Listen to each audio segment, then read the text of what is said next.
сурат мегирад, зеро ки дар бозиҳо бо иштироки Истиқлолу Хатлон дар мавсими кунунӣ ки ду дидорро дар лаи дуюм баргузор гардид, ҳисоби 0-6 ба қайд гирифта шуд. Воқеан бо ҳисоби бузург Истиқлол тавонист ки шикаст бидиҳад аст. Ҳисор густурда шудааст. Барои ҳамин бо ягон мушкилот даста набояд рӯбарӯ шавад.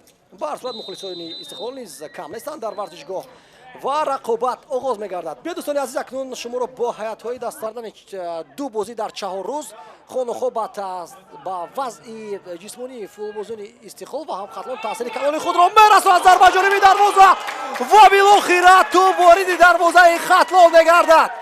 Манучер Ҷалилов дар дақиқаи 79 барои хушҳолӣ ва болида табии мухлисони Истиқлол ба задани гол даст меёбад.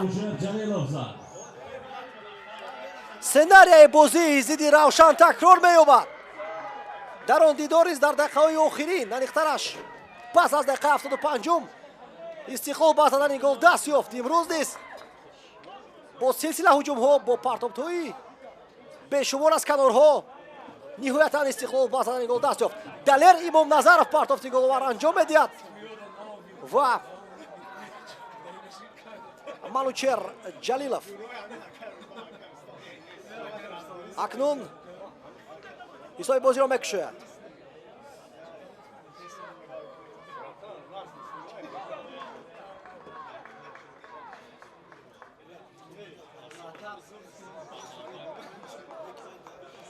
Искандар Ҷалилов нишон дада шуд. ба мо шумо тамошобини азиз, чанд дақиқа пеш гуфта будам ки ӯ низ дар майдон аст ва танҳо ҳозир коргардон Равшани Куло бозӣ мекунад.